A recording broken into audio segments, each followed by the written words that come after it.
Glow, glow, glow. Hey! Yeah, I'm so extra. Express myself, I'm next up. Yeah, more juicy. Coming up. Yeah. Come on, come on, yeah. Come up now. Come on, stop me. Come on, you coming up. Oh my God. This has been a day like, I don't know. Hello, everybody. Oh my gosh. If you are on here, if y'all come on in. House of Peach is on. Morgan, you just smiling. I'm up here like about to crumble. Like, honestly, this has been a day. It started off like, okay. Mm-hmm. Then after I finished teaching class, I had a couple meetings and then it started like going downhill. And I've just been in a place. So I'm smiling, but I'm only smiling because I see you. I know. Well, I'm smiling because I see you, but it's okay. I have enough joy for the both of us. Thank you. Yes. I'm sending it all your way. Thank you. I'm receiving that. If y'all are just now joining us, we want you to share this out. Let people know that we are on. We are on YouTube. We're on House of Peach. I don't even know if it's showing up on my Facebook page, Morgan. I don't know if it's showing up on yours, but yes, we're good. YouTube and subscribe. We need you to subscribe to the House of Peach on YouTube. We are trying to do some things with that YouTube channel, and it only works well if we have some extra subscribers. And I have noticed over the past couple of weeks, we've had a lot more people liking the Facebook page. I've seen that. Have you seen that? Have you noticed? Well, yes, I did. As we were instructed to go into our community and send an invite. So shout out to the folks on my Facebook page who are supporting House of Peach. And you guys, I was like, you guys are great at getting a lot of feedback. And it's nice to know that people are, going back and watching previous shows as well. And getting some good gems and stuff. So that is good. So how has your day been? Let's see. Well, my day, so your day started off fine. My day started off rough. I had a rescheduled therapy session early today. So that was a little rough, but we recovered. And today was actually a great score. I want to say like homeschool wise. Yesterday, Noah and I got into a groove for a bit. He decided, after he did his work that we were going to do some art. So we were looking at some post-impressionism and impressionism art. And then he did his own little rendition of all of that. And then today we needed some free movement expression. So I ended up telling them about this dance class that I took with this lady that was just like, okay, when we start the music, I want you to lead with different parts of your body. And I was like, what the heck? And she's like, yes, like lead with your elbow. Like this. Wow. Yes, it was a very intense, it was a very interesting class. So I had my boys in the middle of the kitchen, like, lead with your elbow, lead with your head. So do you homeschool both of your boys? Or I do, yes. So my 13-year-old, yes, he's in 7th grade. And Noah, who has decided that he wants to start now. So he's actually in kindergarten and he's doing quite well. Yeah. Awesome. I don't think I have the patience for that. And plus I have so many other things going on. Like, no, I need you to go somewhere. I need you to go. Yeah, we'll see the blessing. You're in Florida. I'm kind of concerned about the education system. That's a big concern of mine, knowing what I know.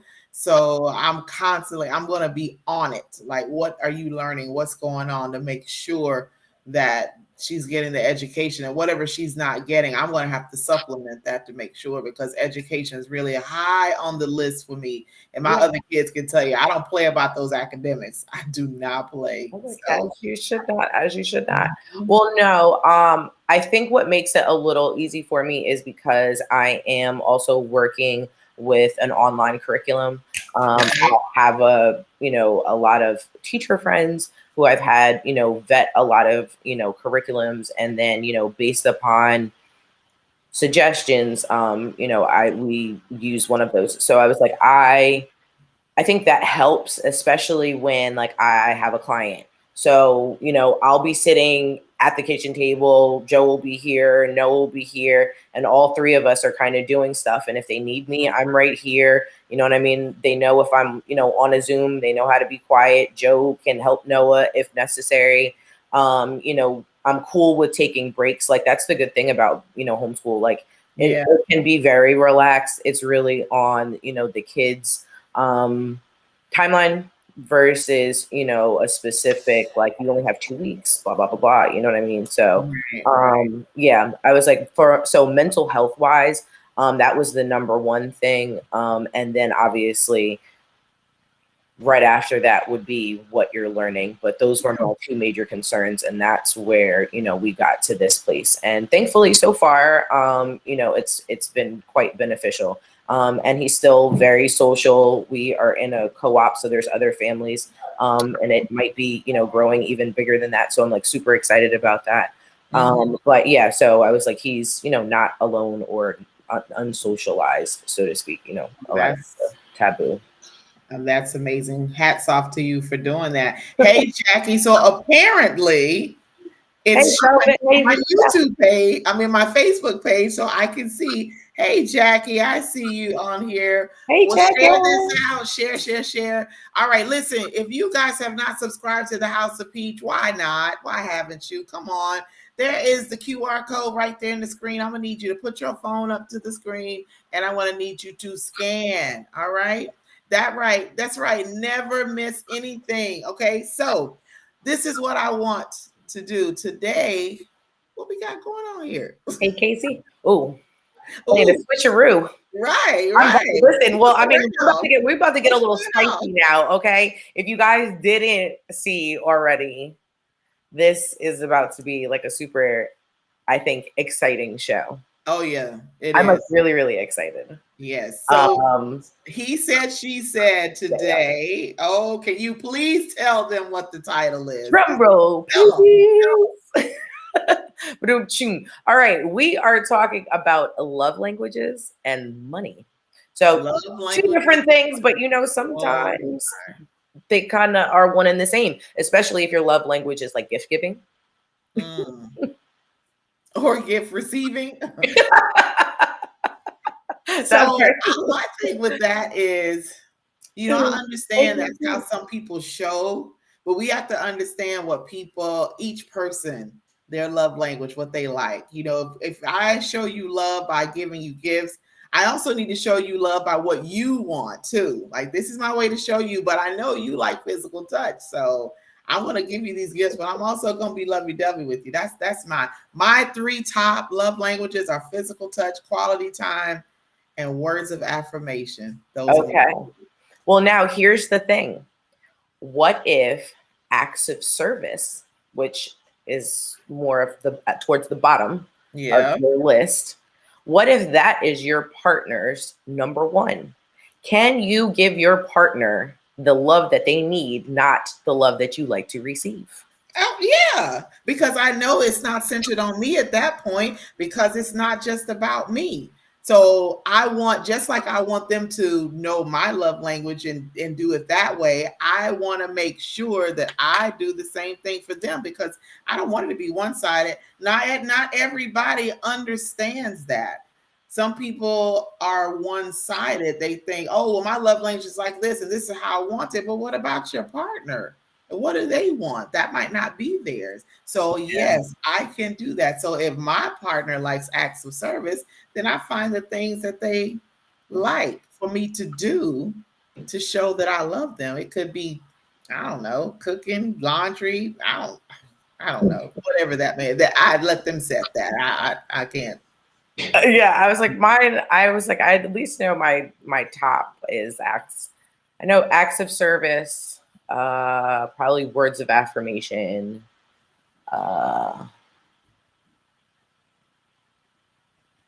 Yeah, I don't know about any other ones. All the rest of them are just like, yeah. They're like, okay. Yeah, I was like, they all kind of just like fizzled out. It was like a very huge jump with those, and then all the rest of them, or the other 3 were just kind of all there. So yeah, I was like, that's what we're going to talk about. And then when it comes to like spending, like I know there's always a conversation about, oh, he spends more, she spends more. What exactly are you spending it on? All of these kind of, conversations that come about in relationships and, money management and all that kind of stuff. So I thought it would be fun to kind of like spruce up the conversation a little bit with special guests. Yes, we do. Yes. So come on in. Hey, first off, I just want to say hey to Casey. How are you? This is our fun He Said, She Said podcast. Welcome to House of Peach, and we're doing some fun stuff. Keaton, come on in too. We always love the male and female perspectives on everything. And absolutely, Evangelist Adams. Hey, Evangelist Adams. Hello, Marianne. How are you? Hello, I'm good. Can you hear me okay? Yes. Perfectly. Awesome. We have a lovely guest from the mountain time zone.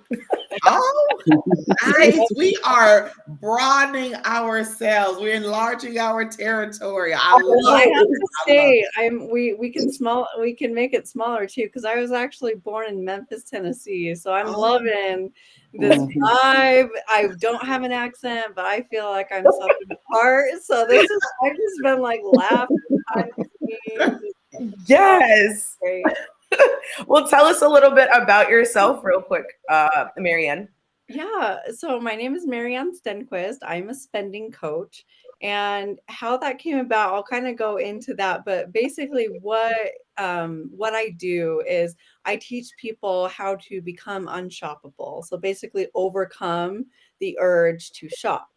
And I really noticed in my journey to end overspending, the budgeting wasn't cutting it, and I really needed active tools to stop spending before it happened. And so that's where I did a lot of soul searching, and I did a lot of like internal, external work and research. And I found that there's a reason why we buy and nobody talks about it. And I'm like obsessed about it. I'm like, this can change lives. And so I'm just so honored to be here. I just already love you guys, and you're like forever away. But I also, it must be the day, because I also had like the day of the worst day, like 3 hours of sleep, everything's going wrong, but we're here. That's what matters. So exactly. Well, hopefully we'll send some energy your way too. Yeah. Okay, so what's here? This is like the best infusion of energy. I get so pumped about this. I think the reason I couldn't sleep was not nerves. It was, I have all these ideas I like want to share. And so yeah, you won't be able to shut me up. So hey, anything to keep us from talking, I'm cool with it. We'll just sit here and yes, right, okay. So listen, producers, I think we're gonna need to add a nice little map in here, and we're gonna start pinning states as we go through, so we get to pin which state for you, Marianne. Utah. I've never been Montana last Tuesday. Like, this is great. Oh, I love it. We are okay. So then we have my friend. Can I call you my friend, Evangelist Adams? She's my mom's best friend. I'll put it like that. So she's mine. So if you're my mom's best friend, you're mine. So she's mine. So you decided to come on. Go ahead. I'm gonna let you. Oh, hello. Hi, everybody. I'm Evangelist Adams. I currently live in Little Wissy, Georgia. Little Wissy, Georgia. What is yes, it? ma'am. Yes, ma'am. I am a servant at heart. I love to serve. It don't matter whether you're at work, church, wherever. I love to serve, and I love Jesus. All right. Amen. All right. So, Morgan, how are we going to start this? Do we want to start off with the interactive, or do we want to start with the conversation and then kind of do the game? I'm interested in the game, so I just want you. Okay, we can totally kick this off, because I'm sure it will definitely provoke a lot of conversation. So yes. I hope y'all are ready. I'm ready. Is this something I'm going to need a pen and piece of paper for? You're ready. I got my paper. Oh yeah, she was ready. Oh yes. See, thank God for homeschool. It's still on the kitchen All counter. right, those of you that are watching, please get a pen and a pencil, a crayon, a marker, a colored pencil, whatever you want, and a piece of paper so you can play this game, because you need to know, because I'm curious. I mean, I didn't think I'm not a spender, but we'll see where I am. I'm curious to know. Awesome. Well, do you want me to just kick it off? Yeah, let's go. Let's go. Okay. All right. So, and I'll just say I can talk about anything and everything. So just guide me where you want to go. I love interaction. So like tell me what questions are coming and I'll do my best to answer them. All right. So my background stems from years of overspending that budgeting just didn't help. And I just we were going to schedule for next month teaser. It's a really cool, like the blame game, but like they were like, let's try this week and let's talk about the 5 love languages. And I was so intrigued because I love getting different perspectives and applying them to what I teach. And this was so fascinating. I've actually never like read the 5 love languages. I know my love language, but I've never read in depth. And so this was so fascinating. So I just want to make some connections. Almost everyone is familiar with the idea of love languages. It's very complicated to understand like relationships as a whole, but Gary Chapman did a great job of identifying the 5 types. And he says you don't have to understand everything about love and relationships, but you need to start with one area, and it's what your affirmation, or excuse me, what your love language is, what your partner's is. Now he comes from the perspective of understand your partner's first, and then understand yours. And I thought it was interesting as we're talking. I've noticed in my life, and I'd be curious in the chat, that I love the way that I want to be loved. So I give lots of like words of affirmation to my husband because I'm a words of affirmation girl. That's my love language. And he is physical touch, and he's also like quality time. And so, and he loves me that way.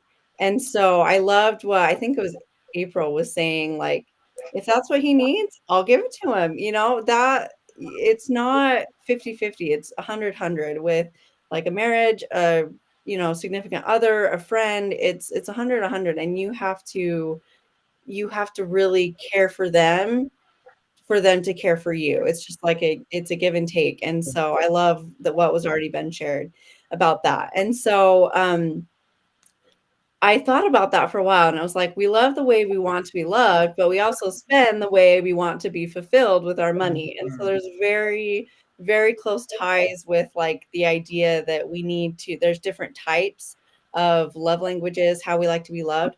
There's what I've created is the 6 spending types, and there's 6 different of love languages, how we like to be loved.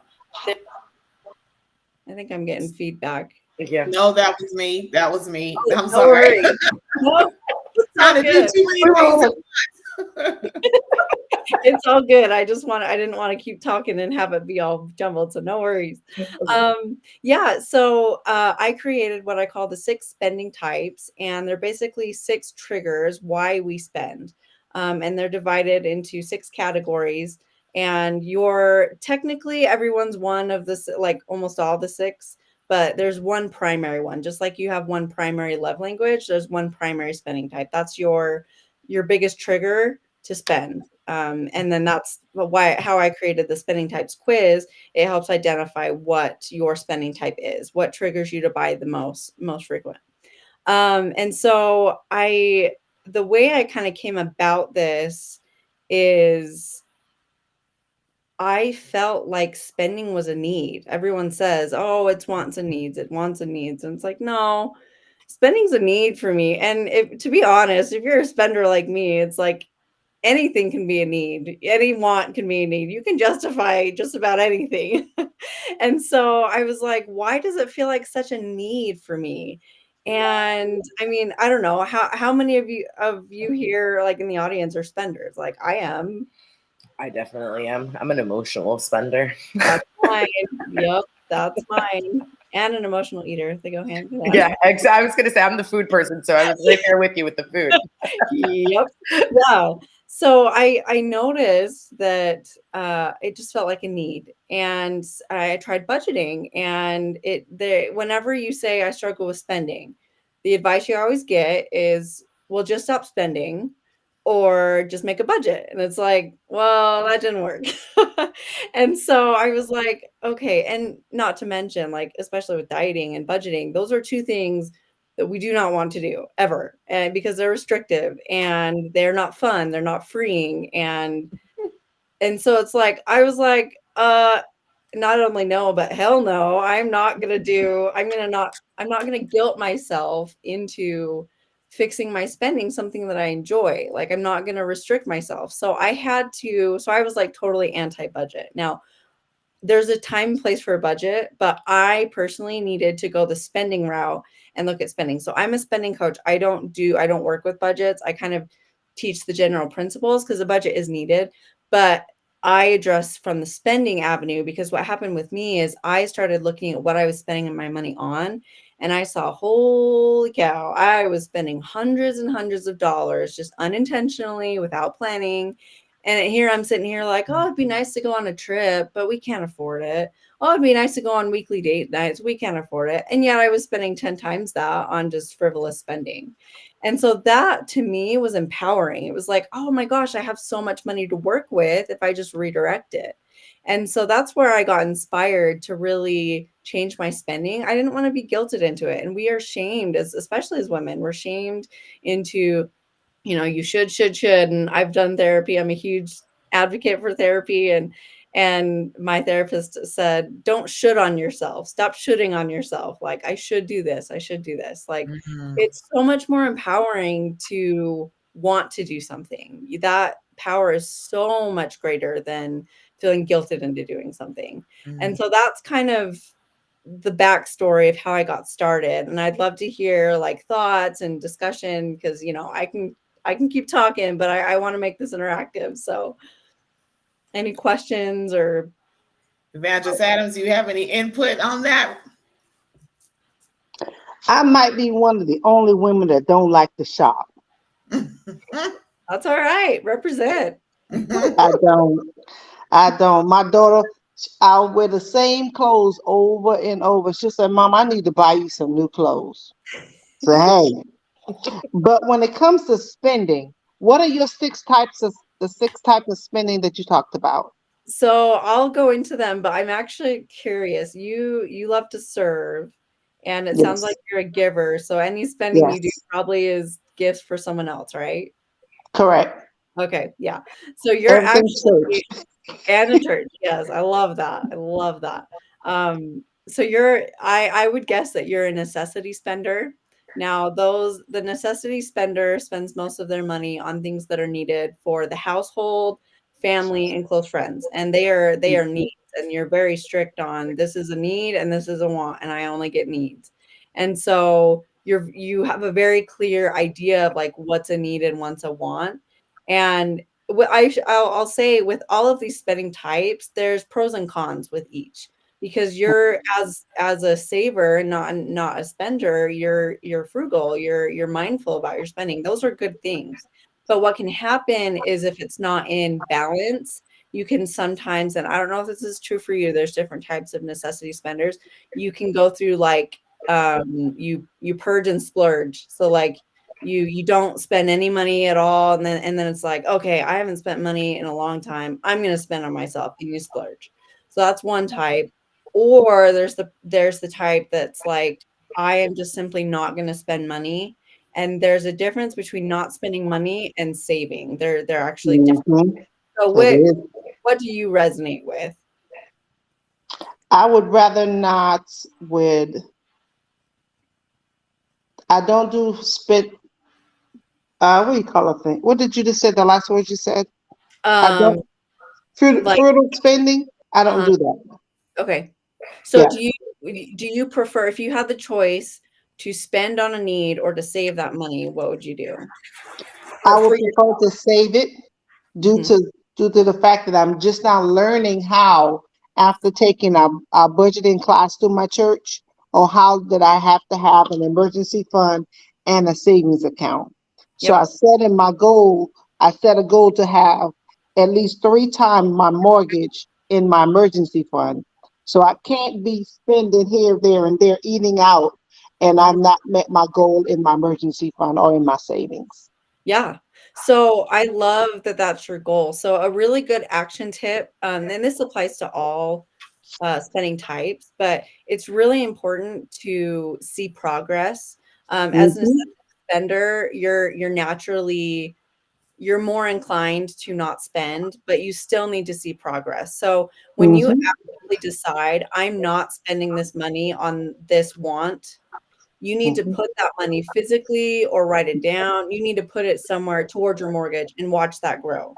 Mm-hmm. Otherwise, you're going to get demotivated and it's going to be like, well, what am I working for? I'm so far behind.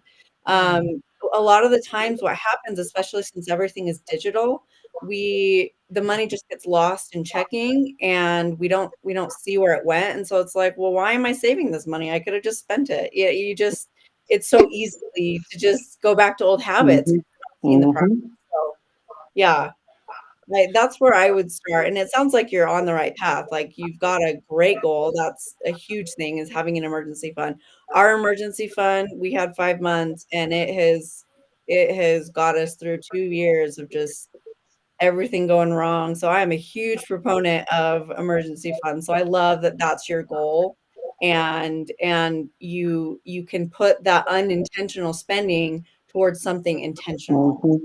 That's Yep. where the money comes, so, yeah, Well, Only takes $5. yep, it adds up. Absolutely. Yep.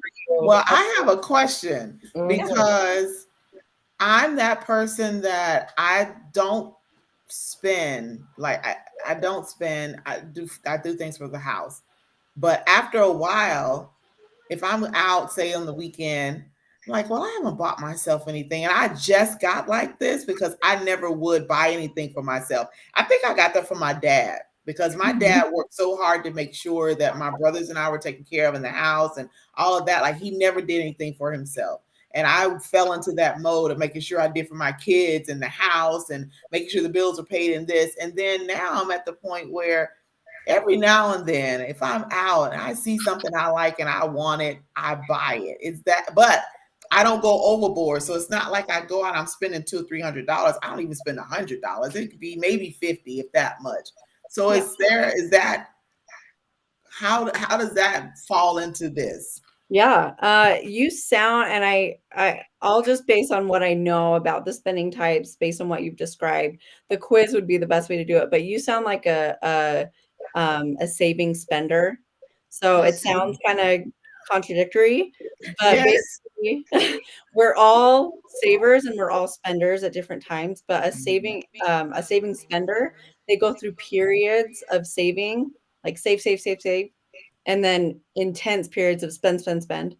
And then Mm, it's cyclical. So like you said, on weekends, and you may not be a big spender. So I mean right. that it's very unique for each person. But it Mhm. sounds like that phrase you said of I haven't spent on myself. I deserve this. I've been really good, you know. And so and again, pros and cons with that. Like there's nothing wrong with treating yourself. It's just having that balance. So for saving spenders, Mm-hmm. I always recommend automating what you can so that you're always putting aside money for saving and you're always putting aside money for spending so that when you do, if you, let's say you do have that like weak moment, you want to plan for your worst Right. moment, weakest moment, you have that money. So if it's like, let's say you do spend $300, it's not like it's coming out of your savings or something that wasn't, originally planned. Okay. Oh my God. I need this game. I need this quiz. I need it. Jackie says, she said her budget went out the window after a month and she finds herself spending money on things for the house. She says she's not much of a clothes person. Okay. Yeah. Everyone, see, I'm That's close a with necessary accessories. spender. That's my kryptonite. This office, oh gosh, it was full of just all sorts of clothes and purses. It started with purses and I just went hog wild. So, and that's why like I am very honest and open about I am not like perfect at becoming unshoppable. I'm still working. Like a couple days ago, it's been a very trying. We had a close friend die. I'm an emotional spender. I've had a lot of really complex health issues, and I just like I spent $300. That's the most I've spent in one sitting in one day. I'm like a Ross TJ Maxx shopper, so like the little I don't spend more than $100, but the total adds up if you go to multiple stores. And Mhm. so if I would have spent $300 at Ross, I'd be like, whoa, red flag, you're going overboard. But the little $50 here, $20 here, that's what got me. But this just Mhm. happened 2 days ago. And it's because I realized, and I had to coach myself through it, just like I coach my clients. It's like I realized I didn't guilt myself into what happened. I just looked back and I said, what triggered that urge?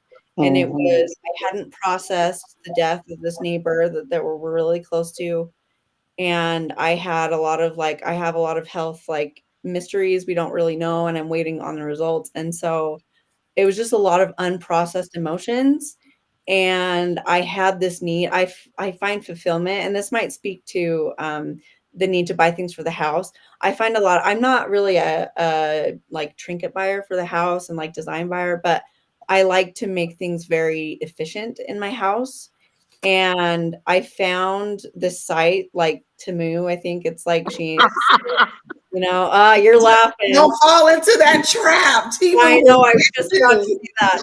I I literally Timo had caved. will my get son you. send me a link before we started. It's all good. Oh I wow. caved. I caved. Wasn't gonna do it. I was like, I know this is not gonna be good for me. Guess what? I didn't plan for my weakest moment and I gave in.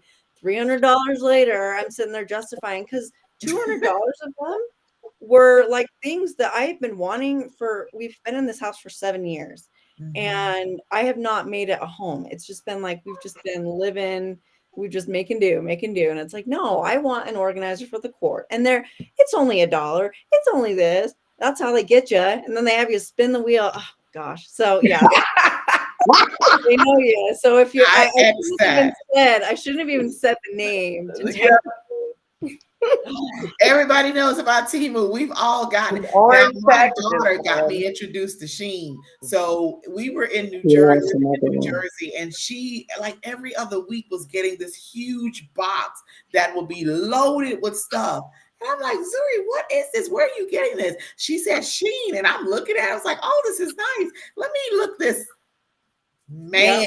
I know. Oh, full closet later. It's like, oh, where all this stuff come from? She got me. And then when a friend of mine sent me the link that you get the 6 free items or something. You send somebody the Mhm. link, and Yeah. I fell into the trap. Like, wow, this is cool. Look at all this stuff I got. And then here I am. I know. Oh, now that you say Such that. a So trap. I'm like, I used to be, I wanted to be an English major, and then I switched into like the medical field, speech pathologist. And then because of my health issues, I, struggle with overspending and I kind of found my passion. But I was just gonna say I have a passion for like play on words, and marketers are really good. They know why we buy better than we do. And I was thinking, Sheen, she in. They were probably like, "Oh, she in our system.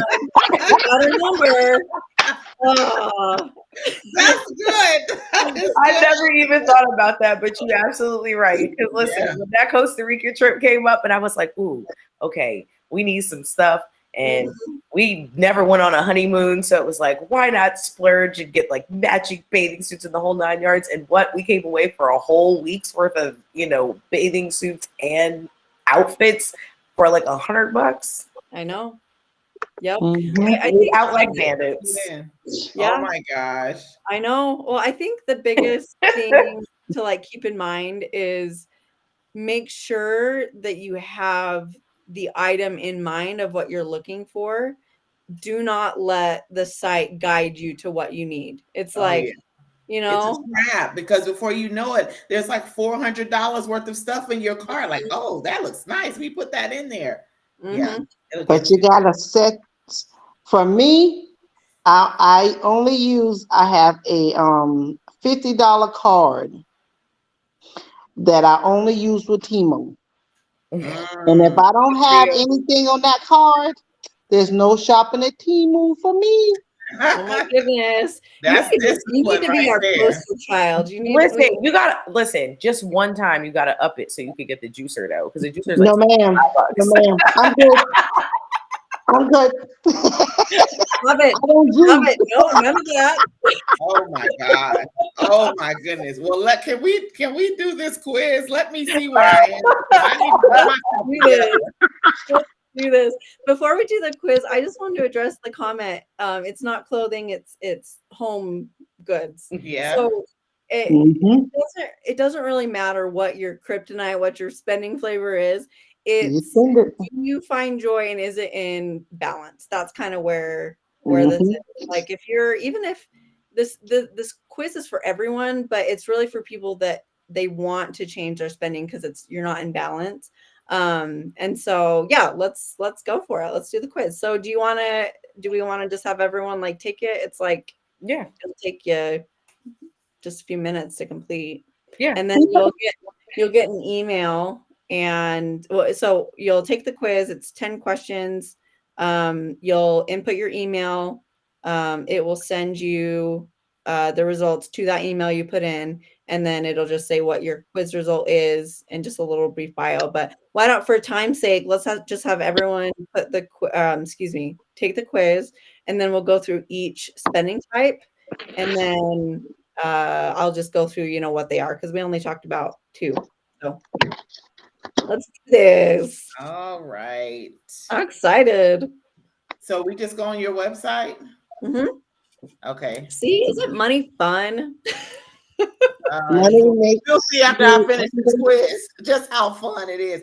So y'all, please, those of you that are watching, the link there is on the website is on the screen, moneymakeunder.com. Go on there. There is a quiz. So you want to learn what type of spender you are. Let's see. So Morgan and I and Evangelist Adams going to take this. Oh, I'm so nervous. No, don't be nervous. I'll say a little like I'm super excited because it's so funny. Like I can't wait to you talk spending types and I'm gonna talk like food type. Okay. Because that's definitely it. And I'm sure that y'all can fill in on the love type, because all of these, I was like, so we can draw in these love languages, because I'm sure they, like you said, they all tie in together. Yeah. I'll say no guilt because I'm all of them, so I can't judge. So no guilt, no shame. Hold on.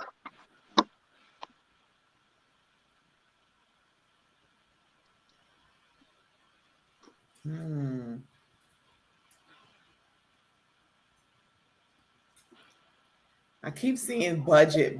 I just can't get that budget thing down pat. I can't. It's okay. That's why I like this one. my approach. This question says, "What's for lunch?" and it says, "I eat at the places I have a coupon for." Take your lunch. Say what? Take your lunch. All right. That's Ariel's like, what are we having for dinner? What's in the refrigerator? Go check and see. That's what you're eating. But there's only bread. Well, eat the bread. Yeah, listen, my mom was famous for an air sandwich. Come on, air sandwich. You said an air sandwich. Yeah, that's what my mom used to say. She was like, "Yeah, go ahead, put those 2 pieces together and eat it." Air sandwich. She was not joking.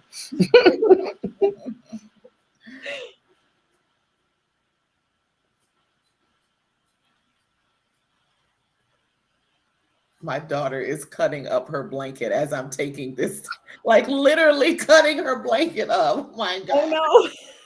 That's okay. Listen, maybe she's going to cut it back together. Like scissors, and I look at her, she's cutting the blanket up. Oh it's okay. Go ahead and give her a needle and thread, and she can whatever she's about to do with it. Like, maybe her love language is like physical touch. She needs to touch things. Okay. Well, maybe that's why she's always laying on me, and I'm like, why? Like, I love you, girl. Back up.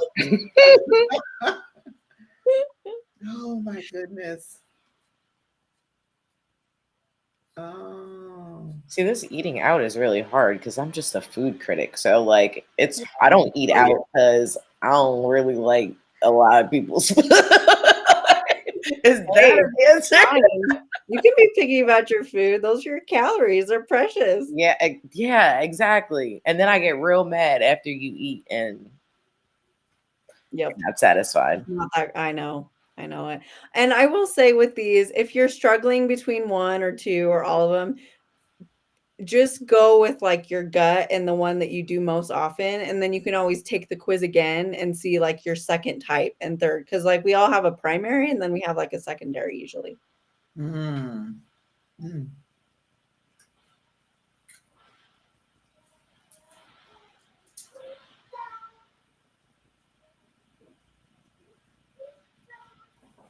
Oh my.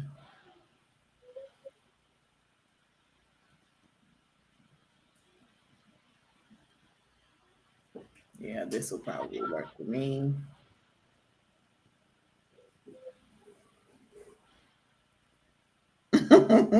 This question says, when you look around at the stuff you have bought, you see one of the options says stuff and no idea where all my money went. I know there are people that would choose that one. That's not me.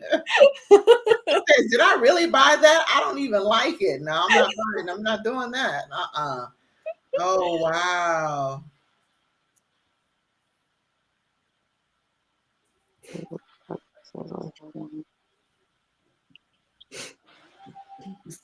No self-control. These choices are hilarious. And hey, they're all pre-approved through me and my habits. So again, no judgment. And the funny thing is, there are people that are like this. Like this one, I have no self-control. I see something, I buy it. I want to have more control. Like I'm not that way. I have some control. I know how to say no, but But I like the take that you're having because like I don't want this can be like a hard part. This is the first step of just identifying. And I like your attitude of just like, this is so funny. Like, oh my gosh, I have no self-control. Like that is a much better approach than like, oh my gosh, I have no self-control. yeah. Then you get down and then you get into the emotional, I need to go buy something because exactly. stops. Like, get off the hamster wheel.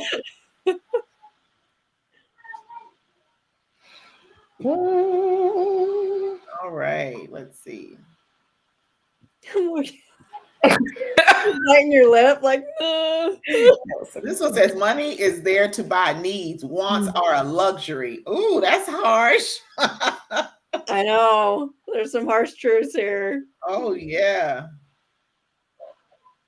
Yeah, I kind of have to get I had to get more specific and more kind of mean as it gone in because it's like you really have to narrow down like because there's spending types that are very similar.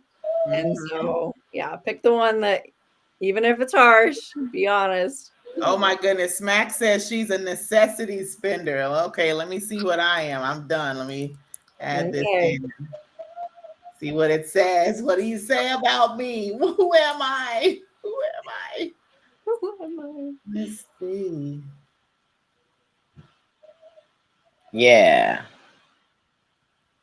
Well, okay, one left.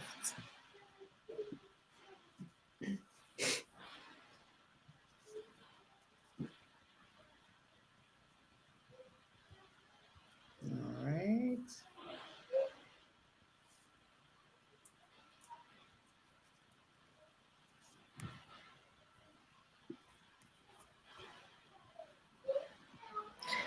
Just so you know, the last question needs to be an option of I spend most of my money on business stuff. And you as an excuse because that is me. Oh my gosh. I am so glad you said that. Guess what I have? Because I became an entrepreneur, because of this whole overspending passion and becoming a spending coach, I created a business buying types quiz because I found that entrepreneurs are more likely to spend more on their business because the stakes are higher and it's like a greater rate of return. You have like the higher chance of it working. So it's like, this is a need. I got to have security. So I got you. We got you I covered. am a necessity Oh, but I'm waiting. spender. Okay. Yeah, it was kind of funny as you were going through that. You were like, no, that's not me. I'm controlled. I'm like, I don't think you're as, and especially where it was saving spender, it's like, it's pretty, it's not like $50 over the weekend. It's like you go through a sustained like week, 2 week, or even a month, and it's cyclical. They just repeat. So yeah, the more, and I'm glad you took that, because like just talking with you briefly, there's like little catchphrases that I'm like, ooh, that sounds like this type, but the quiz really gets into detail. So it Well, sounds like, well. so yeah, well. I am a bargain spender. Okay.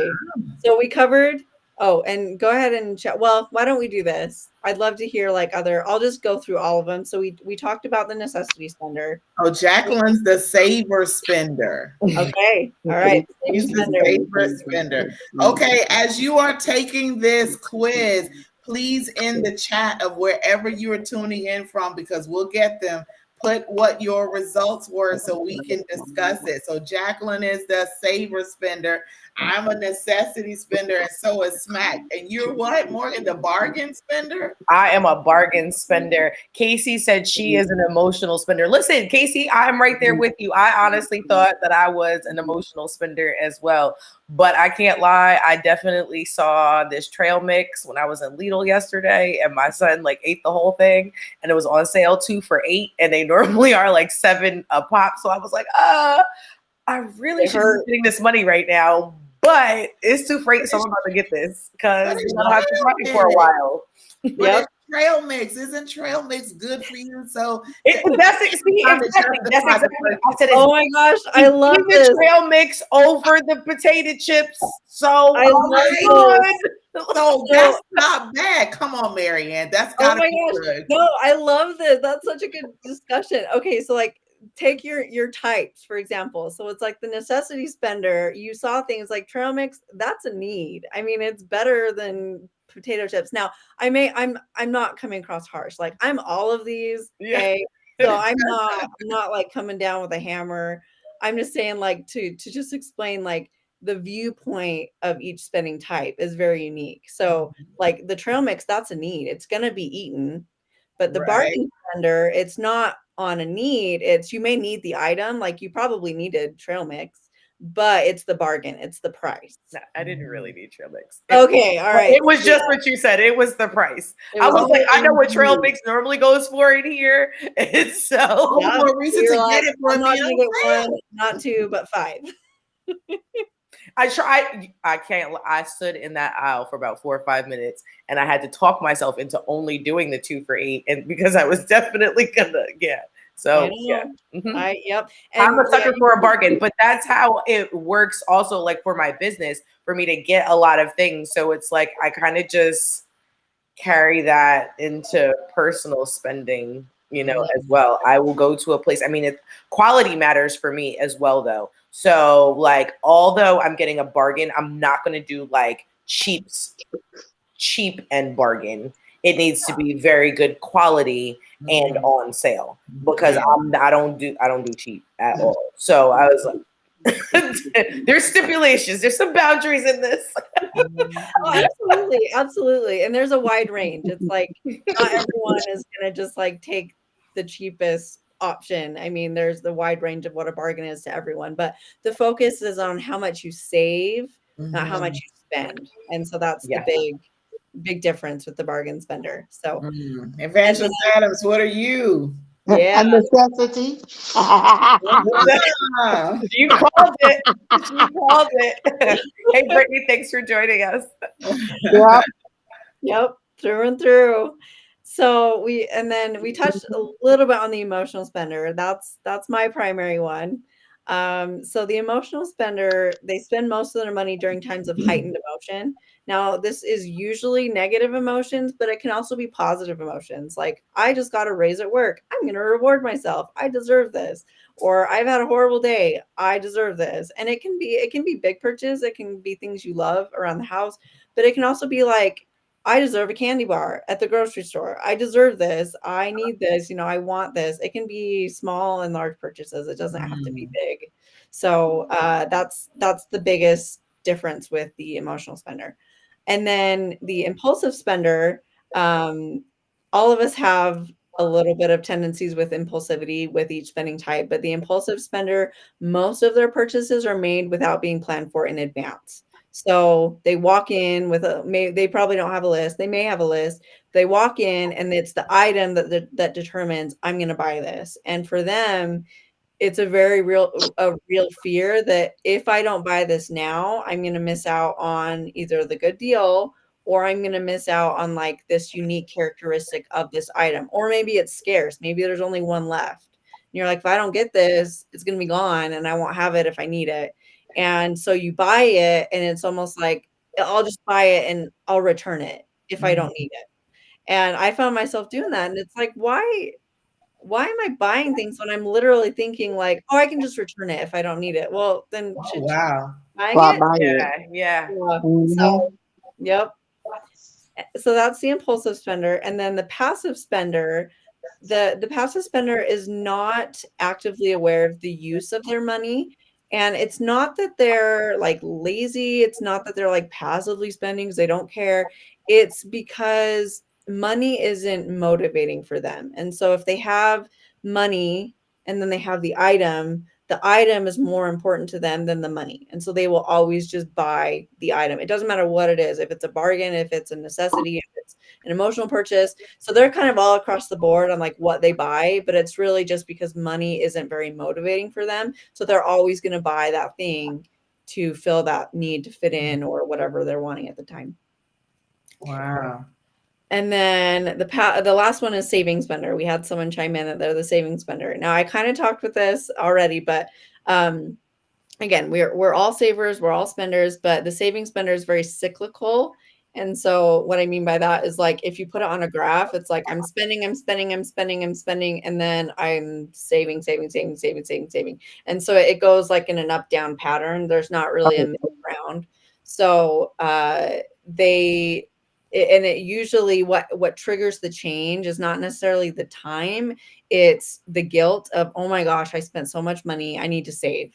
And then it's like, oh my gosh, I've been saving for so long, I deserve to splurge. And then the splurge lasts for a long time. So that's kind of the biggest difference. It's cyclical. You can track it on a graph, like a line graph. It's kind of like binge eating a little bit, you know. Yes, and it's just like, once you pop, fun don't stop.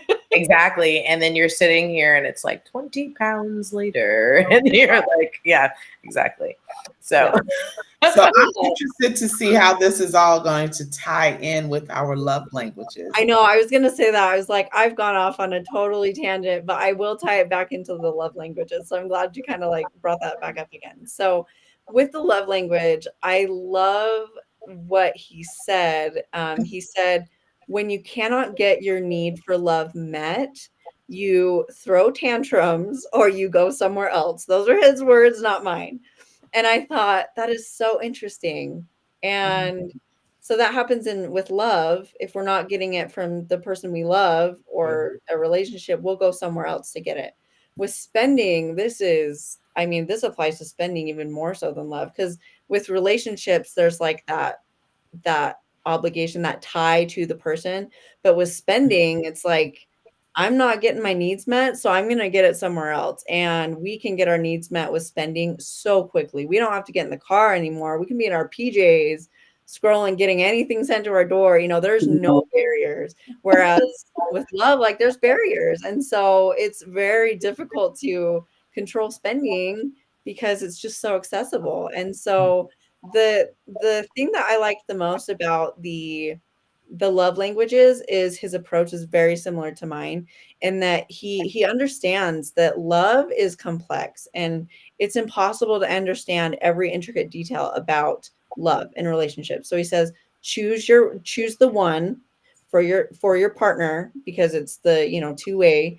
It's give 100% for both people, and that you choose the one for your partner. Now, the difference with mine is I do it for you, because it's very difficult to say to your partner or someone, you need to fix your spending. That gets really, and that we'll talk about that next month with the blame game. That turns really quickly into blame game, and it's really sticky. So the best way is to like to control your own and kind of lead by example, and then kind of like ease the other person into it. So, but the thing that I loved again with the love languages is you pick one area to focus on and you stick with that. And that's why I created the spending types quiz. Is it's so overwhelming when you're like, I've got to fix my spending. Well, where do I start? I have no idea. And so your spending type really helps you identify. I mean, when you got I hate calling it a label, but when you learn your spending type, it's like you automatically think, ooh, that trail mix, Mhm. ooh, those house needs, ooh, those purses. You know what you're buying. You already know. Mhm. So it's really just guiding you to what you're doing without really thinking. And then you're going to focus on that. And so my course kind of walks you through that. Is the quiz is the first step. And I do free coaching, free trainings just to help guide you because it's very unique. It's not a one size fits all. And I want it to be tailored for you. And so I do the free coaching, but the course walks you through all the steps from, overspending to becoming unshoppable. So, and that I just really think, especially again, tying with the love languages, is our, I think the biggest cause of divorce is money. And Money. so if we're Mhm. wanting to save our relationships, we've got to fix our spending. It's just Yeah. in hand. Hey, that was for me, and I don't mind being transparent because I that's what I do. That was one of the major things that Mhm. ended my marriage was money.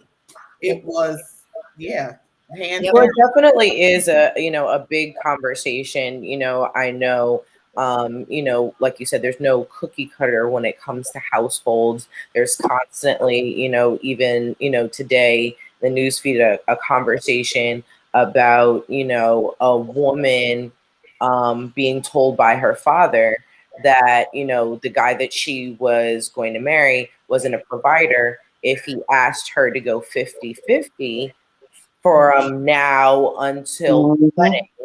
He was, they had bought a house the whole 9 years, so he was paying all the bills, but then he was also paying for their $75,000 wedding. And No. so he was like, listen, this is a little tight right now. Can you handle some of this? Mind you, she's making 85K, which she can spend however she wants to. Oh wow. You know what I mean? And so it's like, well, what exactly should I do? You know what I mean? I thank God he didn't walk down the aisle type of Yeah. situation. You know what I mean? Yep. Then you also have, the other end of things where like, there's a lot of households where like one person decides to start the business and then the other one keeps a traditional job just to be able to, hold things on. And even in that, trying to find the balance, myself, just having the conversation the other day, and it's like, that's very hard to work on. And at no point in time have I ever been like, I'm expecting my husband to pay all the bills. I'm not that type of person. Like that's Mhm. just not who I am. I'm not saying that there's a right or wrong way to that. That's just not who I am. But I also know that the time and the work that I'm putting into my business right now, I need some grace in that, as far as whatever my financial contribution might be to the house. If there's something that, we might need to discuss or, switch around, whatever, like there needs to be that conversation. But even then, like those conversations, like you said, around money, it gets really, really tight. Yeah. And then here we go. It starts infiltrating all the other love languages, whether But it's communication, whether it's acts of service, whether it's physical touch. Because if the money is tight and everybody funny, who's doing anything in bed? Probably not. Right. Well, and you brought up a really good point with that.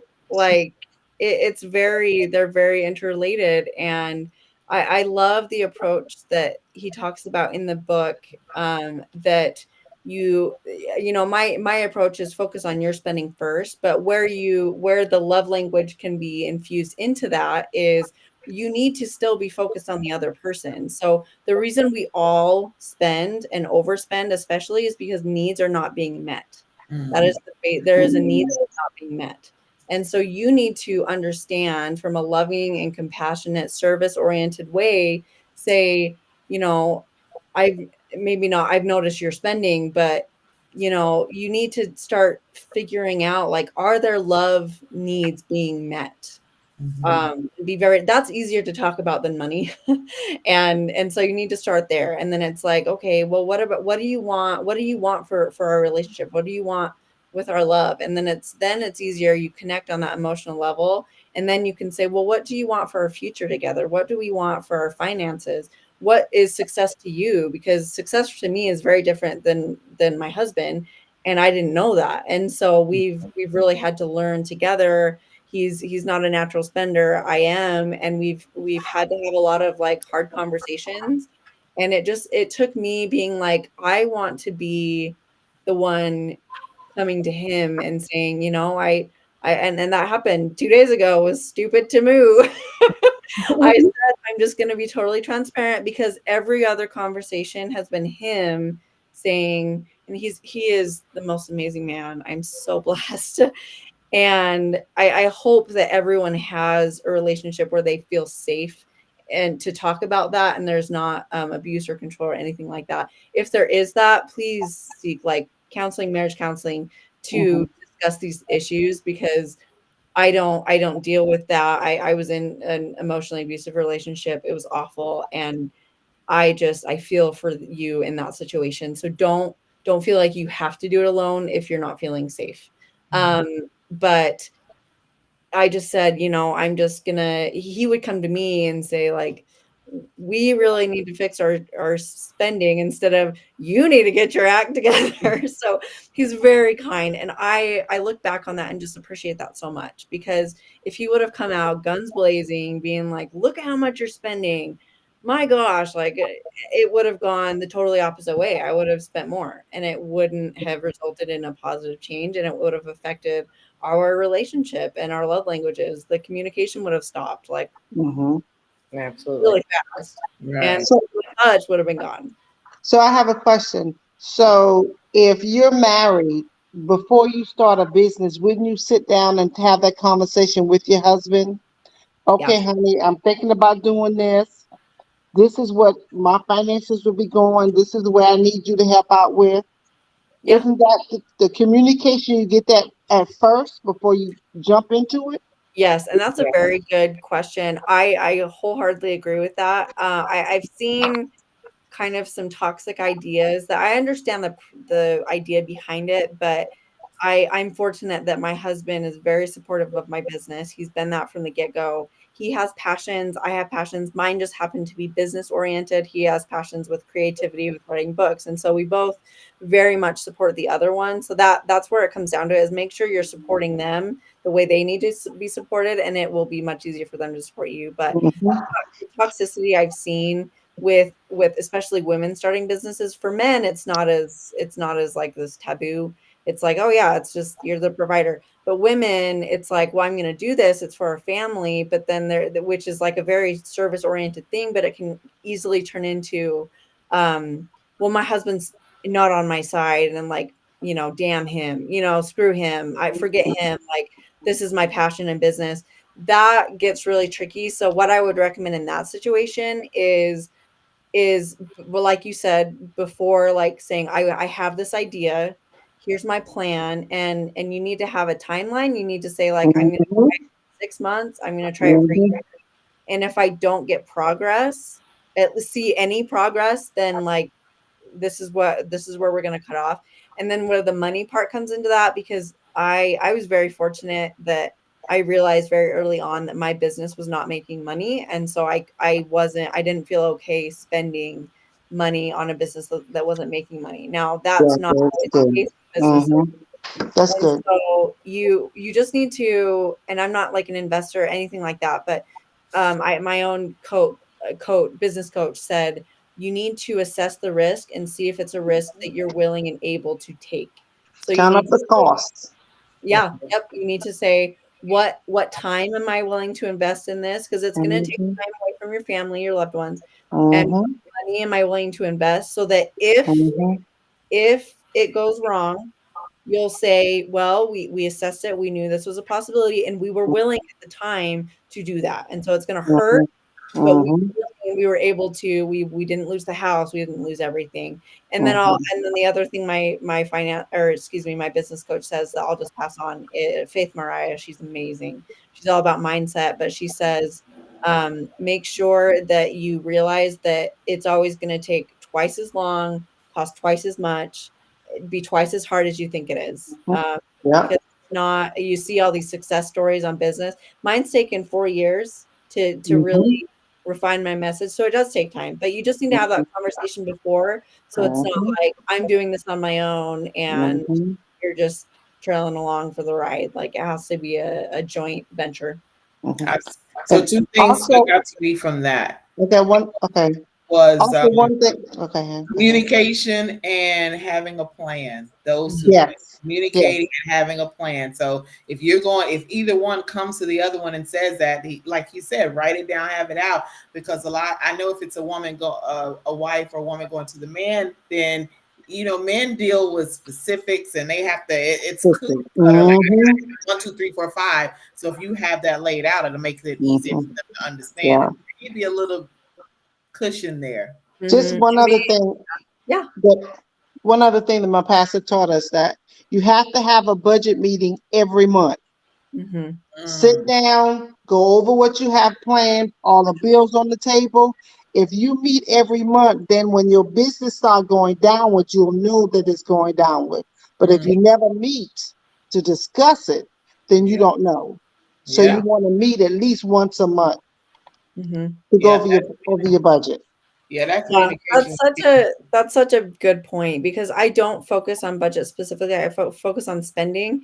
But what happened is I was so anti-budget that I was like, I'm going to focus on my spending and it'll fix everything. What ended up happening is I focused on my one area of emotional spending and the rest of my finances, because I was restricting myself. The rest of my finances got out of control because I kind of went for cheap and left the other 99 to just wander. So you have to have a system set up. So we use American Credit Union, and we use a debit card, and you can track. It's like an auto tracker, and it gives you trends. So I highly recommend. Most banks have it online. If you're a credit card person, credit cards are tricky because it's like out of sight, out of mind. But at least keep your statements, open them, and just start highlighting. That's the first step I recommend, is start highlighting those unintentional purchases. What did you say it was that you said you used the card that had the trends? Sorry. It's America First Credit Union, but there's actually a card. And I can't even think of the name. There's a Most banks has it now. What was that? Most banks and credit card has it where they track your spending. Yeah. They do. So I would check first with your credit union or bank. They most likely have one. If you're a credit card person, then keep your credit card statements. But there's actually a card, because a lot of the reason for credit card use is you want to get your credit, you want to build your credit, and that is a need. You need it. But for overspenders, it's tricky. There's a card that acts as a debit card, but gives you points towards your credit. And that's like the perfect solution for us overspenders. I wish I would have known about it. And I can't think of the name right off the top of my head. I'll send it out in the chat or something. Okay. Yeah. I was like, I'll make sure on our House of Peach page, say that 10 times fast, in the comment section. We'll put that link in there for you guys. This has been like super good for like information. I'm definitely look at spending different. Like I said, I am a food person. So, I look at what makes you eat. Yeah. You know what I mean? Because we can tackle a lot of things if, like you said, we get down to the nitty gritty of certain things. You know what I mean? Like, okay, yeah, we can all say we're an emotional eater, but like you said, what exactly is the emotion, or what exactly is the thing that's making you eat? I know I can be emotional and angry, and guess what? I'm not eating nothing. So really? Angry, that's when I just binge. No, I eat when I'm happy. I eat when I'm sad. I eat when any heightened emotion. Yeah. And it's really funny because I'm like getting even more into food science. Like if you crave crunchy foods, that's literally letting you know that there is like an anxiety pull going on right now. So you can tell by the things that you start to crave what exactly is going on. So if you can take the time to be able to identify the feeling or the emotion that's going on for that quick second and then be able to deal with that, it's funny, you'll actually find that the craving goes away. Right. Yeah. Minus the fact that, that's if your cupboard isn't full with the, things that have additives that are constantly making you want, like they literally make food that makes you addicted. Like, so, Who said what about wanting seafood all the time? Now, see, I'm sarcastic and funny, like that's my default. And I heard, what about the seafood diet? I see food and I eat it. My diet. So I'm not sure about seafood, what that means. Absolutely. Wanting seafood all the time. I will have to look that back up. I was like, I'll make sure I get you that information as well. But I was like, a lot of the time it ends up being a deficiency of some sort or something that, your body, ends up, needing. So that's something that you have to, look into. You find a lot of people who are crunching on, iron. Let's look into that. Iron actually ends up being a deficiency, ends up being diagnosed, misdiagnosed for like depression. Yep. And sometimes I just go like, that's like perfect what you said about this. It's like the science of eating. There's the science of spending. That's actually what I call it, because it ties back to our emotions, and we are feeling an emotion. An emotion is triggered in our brain because a need is not being met. It just happens. We don't identify the emotion. We just feel like we just have a feeling and we're like, I want to get rid of it. And so we don't think what happened to cause that. We just think, I want to get rid of it. And so we do what gets rid of it. We eat, we go spend, we drink, whatever it is. And so there really is a science behind when you're spending, it's because you're deficient in something. And so my job as a spending coach is to help you track your current spending on. We're not looking at past mistakes. We're looking at from here on, and we're looking at a spending event. You track your unintentional purchases and unplanned purchases. And then we look at like what led to that, what led you to the store, what led you to that aisle, what we're really dissecting the event so that you can stop spending before it happens. And that really is where it starts. So that's a whole other thing for another time, but just start wonderful. Being mindful and being like aware of like what you're feeling. So that was you got to get to the root of a problem in order to be able to solve it. You know what I mean? Thank you. Anything surface level. Sorry. Yeah, stop putting band-aids. Like, let's fix this. Yeah. Oh my goodness. Oh my goodness. Look at the time. I know. It goes by so fast. It really does. Y'all have not subscribed to the House of Peach. You see from tonight that we are not playing any games in 2024. We have the best of the best guests coming on and sharing with us, and we have had fun. If you were not able to take the quiz yet, the link there is on the screen, moneymakeunder.com. Go on there and find out what your spending type is. And Marianne, can you please tell our viewers how they can get in contact with you so they can for anything that they may have a question on? Absolutely. So the best way to get in contact with me, I am very active on Facebook. I have a free community. It's the Money Make Under community. The email that you get with your quiz result, it will have a link in that email, and then you'll get a second email and a third email that kind of like tells you a little bit more about the spending type and what my mission as a spending coach. It'll have links to my Facebook group. That is totally free. Please come join. It's a shame-free fun. I want you to feel like you're not alone, because you're not. You are not alone, and the world makes you feel like you're alone and you're spending. You're not. So I'm testament to that. Like, we can work this out together. So join the Facebook group. You'll get that link once you take the quiz. So the quiz is free. It'll send you your results. You can join the free Facebook group, and then I do free coaching, free trainings, and then I have my course if you want to go like delve deep into it. But I'm all about serving and helping, because I want to be the person that I wish I would have had 5 years ago with my spending. So I want to save you time. I want to save you money. And I want you to enjoy what you're spending your money on, because we deserve that. We deserve that as women, and we really do. And we can create the life we want when we free up money that don't we don't need to spend unintentionally. Right. Absolutely. Wow. So Jacqueline asked, so what questions should I ask myself before spending? Oh, I would say, so it's really tricky to ask yourself when you have the item in your hand.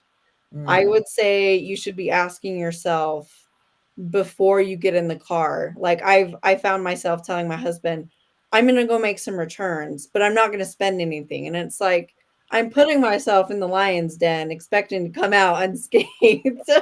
So it's like you need to ask yourself, like, or even, I mean, returns is justified, but it's like I'm gonna just go out and go to some malls and go to some stores. Well, that's just like opening yourself up to temptations. mhm, Scrolling on your phone, it's like, what, when before you even open Facebook, it's like, am I, or TikTok or whatever, am I going on social media to be social, or am I going on there to like get a dopamine hit, to be advertised to?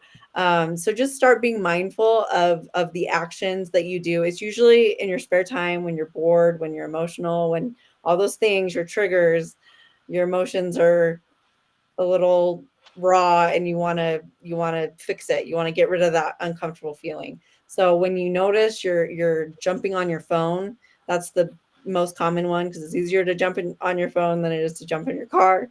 mhm. So yeah, just be mindful of the actions you're taking, and say, why am I doing this? What's the purpose? And then if you are needing something, I'm not saying stop spending completely. I'm saying just be mindful that, am I going on with an intended purchase, or is it just I'm going on to be inspired by what to buy? That's hard. That's hard to control. Mhm. Well, Evangelist Adams, you have any final words that you want to add before we sign off for this evening? No, ma'am, it was great. I'm so Enjoyed it. glad you were able to join us this evening. Yeah, Mm. thanks for coming. It's awesome that, like, people, you're all of the chats and all of the people here on video, like, you're willing to open up, and that's the first step, is just being open. Mhm. And Right. my mission is to try to break down these walls of, like, money is just a taboo topic. Like, we need to talk about it. We need to take away the Mhm. shame and Right. just be making positive changes. So I congratulate everyone for just making that first step, and Yes. keep on pushing through. Yeah. Absolutely. Well, Now, that's I what ain't we always do. been like this. Yeah. That's what we do here at the House of Peach. We inspire, encourage, uplift. This is a no Yeah. judgment zone, no shame zone. Mhm. We're real, we're transparent, and we want to help people. Clearly, that's what we do because of the Mhm. connections and the guests that we've had on this past year. Morgan and I just celebrated one whole year together on the show. Woo-hoo. We are doing great things in 2024. So we want everybody to subscribe. Y'all, we've come to the end of another fabulous show. Fabulous. Thank you, Marianne, for being with us today. We Yes. appreciate it. I gotta go work on my money, y'all. Hey, they tell you when the student is ready, the teacher will appear. The teacher has showed up and classes, Mhm. and I am starting off with a bad grade already. So Oh, no. no, Wait, I just be know. positive. Like, There's some improvements that I there's can some make. improvements. We all need improvement. We all need improvements, but think of it, just Mhm. before we end, just think of it as like, I want to change because I want this for my life. I want this Mhm. spending to be for a trip, to be for things that I said, oh, that's too expensive. Like, no, it's not. Right. You can afford it. So, like, have that in mind, and it'll make it easier Absolutely. to swallow. Oh yeah, I Absolutely. have that. There's things that I want to do. I do a lot of traveling already, but I want to be able to just travel at any point and know that I have this nice savings, this Roth IRA that's just flipping and doing well, and I could just go and be comfortable and come back and do as I please. That's what I want. I want to be able to go and buy something that I like. Oh, I like that. I want to buy that, and not think, oh my God, what was that? What have I done? What have I done? No, I don't want to do that. Yeah, I know the trail mix I can do stay that, on the and I shelf wanna when it return comes to my trips. So Say what now? I said I know the trail mix can stay on the shelf when it comes to my trips. I'm still mad at you about the trail mix. You could have gotten the trail mix. I'm gonna justify the trail mix. Well, listen, we now have enough trail mix for at least 6 months, so we're good. We're good. I would have bought the trail mix, and in 2 days the trail mix would have been gone. And I See, that's the problem I have. Cause see, that's a whole nother episode. Oh my goodness, yes, we're gonna get a whole bunch of mamas up here talk about these stomachs that somehow got created, and I don't understand how, like, in 48 hours can 2 whole bags and 10 mini bags of veggie straws all disappear with just 2 little people. Like, hey, it happens. It does. Time or any like rail thin. Like, how we do that? Come on, they're boys. What do you expect? I know. What do you expect? They're like, their metabolism is off the charts. Their energy's off the chart. I can imagine what Noah does. Up the stairs, down the stairs, up the stairs, down the stairs, flip it around. He's hungry in like 10 minutes. Like, oh, I want something. Yeah. I'm going to ship him to you. Send them on. Send them to me. Send them. Which trail mix? Bring an air mattress. I'm still trying to build. Yeah. Oh my goodness. All right, y'all. We are so grateful that you joined us. Share this out. I'm going to, because I forgot to, I'm going to be honest. Peach, Smack, I forgot to put the YouTube link on my page, but I will do that tonight. So you can subscribe to House of Peach. I'm like, oh yeah, we weren't supposed to do that. Yeah, I didn't do that. I'll subscribe. I promise we'll get it done. Next Tuesday, we will be back right here on this at this time. Tuesday at 7:15 p.m. Eastern Standard Time. We're on YouTube. We're on Facebook on 3 different pages. So make sure you subscribe. Don't miss out on the opportunity to join us. You see, we'll be talking about meaningful mornings, y'all. So let's be talking about these morning routines, making it meaningful and starting off your day in a better light. So like, I'm super excited about this. Sounds good. I like to hear where she's from. I like it. I like it. If you know a female entrepreneur that has not been a guest on our show, we want her to join. We want you to be on. We want you to come and share about your business, your organization, what you're doing in your community. We love that. We've connected so many people. We've utilized some of the services ourselves, and there's things that I still want that hypnotist.